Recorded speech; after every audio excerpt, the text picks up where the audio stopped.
Workers at Canada's two major railways are on the brink of a strike at the same time. That means all the goods that make their way through the country by rail will stop, with no real alternative. One word, catastrophic. There has never been a rail strike where both carriers went on strike at the same time. The economic impact would be catastrophic, quite frankly. It's a very unprecedented situation for us. Normally, these two railways, Canadian National and Canadian Pacific Kansas City, negotiate their labor contracts in different years to avoid exactly this. But last year, the government gave one company an extension on those negotiations so that it would have time to incorporate new rules that had been imposed on the industry. That means both companies' contracts expired at the same time. And now both are in a position to strike. Oh gosh, the impact would be huge. We're just not in any shape to manage even a short-term blockade. So just how disruptive could this be? It's pretty hard to overstate how much gets shipped by rail in this country. Half of Canada's exports go by rail, and 2/3 of all freight that moves through the country, so that's goods shipped by bulk, that also moves by rail. $380 billion worth every year. The supply chain in Canada is dependent on rail service. And that rail service is really dependent on two companies, Canadian National and Canadian Pacific Kansas City. And you can see just how much of the country they serve.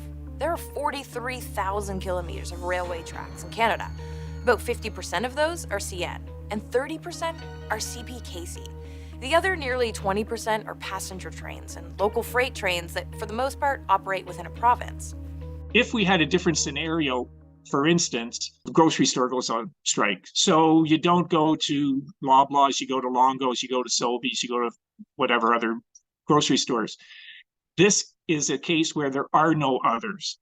There's CN and there's CPKC. Adding fuel to the fire, it's not just rail traffic that gets disrupted.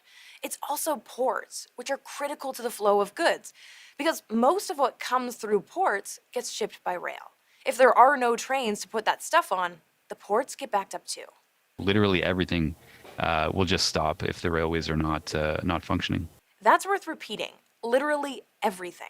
We're talking goods like TVs and computers, big ticket purchases like cars, natural resources, oil, gas, and potash. Not to mention industrial chemicals, pharmaceuticals, grain. It all goes by rail. And it will be stuck wherever it is in transit. Or it may never leave the producer stores in the first place. That's if they have room for it. Consider the time of year. A lot of farmers are harvesting. 90% of grain produced moves by rail. That's $45 to $50 million worth every day this time of year. Every day, we lose that capacity to move that product. Depending on the size of the harvest, and it looks like kind of an average harvest this year, but they won't have enough storage for everything. Nobody can afford to have excess storage just in case. It doesn't make sense. And maybe you're thinking, okay, why don't we just take all those goods, those grains, for example, and put them on trucks to get them where they need to go? Well, there's a couple problems with that. One is the sheer volume of the shipments. In 2022, nearly 21 million tons of wheat and nearly 7 million tons of canola were moved by rail. That's tens of thousands of tons every day. And think about it this way. It depends on your product, but typically one rail car will haul the equivalent of 4 trucks. And if you have 100 cars on a train, you need 400 trucks to carry the same load. And a lot of these freight trains travel double stacked. Double stacked, double the trucks. Trains are vital for shipping big loads, which is why industry depends on it so much, forestry and fuel. There isn't that kind of excess capacity in the trucking industry to just take over those shipments. And when you consider the geography of this country, trucking costs too much, and it takes too long to be any sort of adequate substitute. Canada's a big country from end to end. Those distances are also greener than trucking and more efficient on a per kilometer basis than trucking, or obviously more cheaper than air. And sure, shipping things by inland waterways could work if you're in the right part of the country. Inland waterways, St. Lawrence Seaway, Great Lakes, possible, but it stops at Western Canada. So you're shipping, exporting grain, potash, lumber, coal, mining. There's no other option. No trucks, no ships, no options.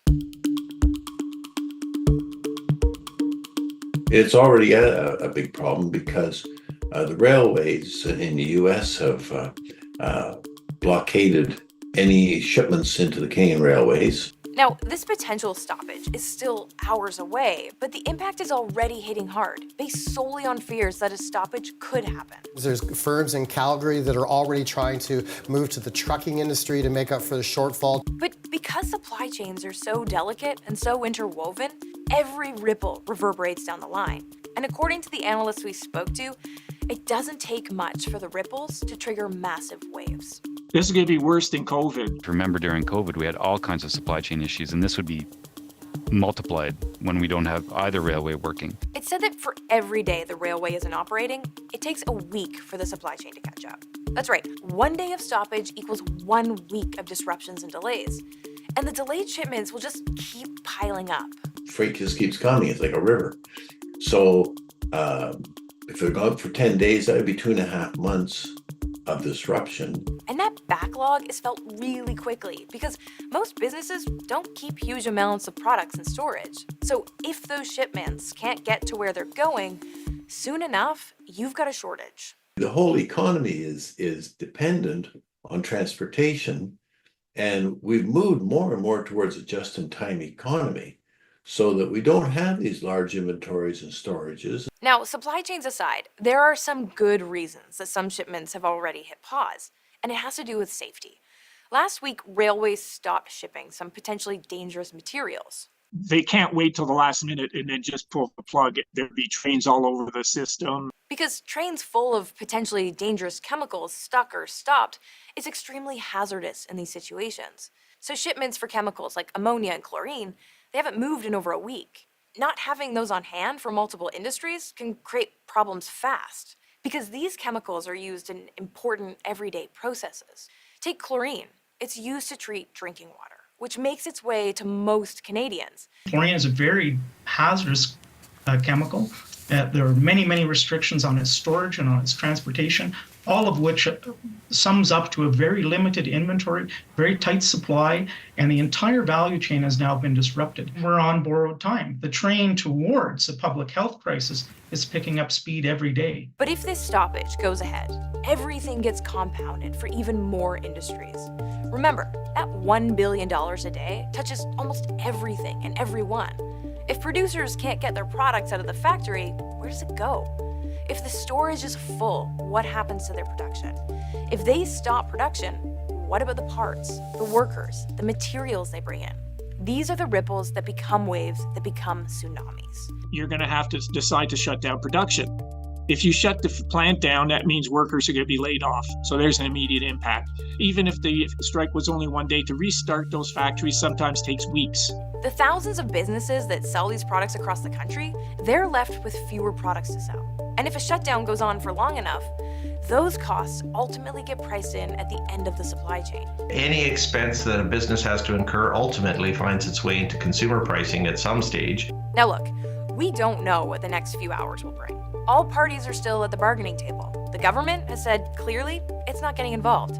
Meanwhile, the country holds its breath as the deadline looms, hoping that some agreement calms the waters.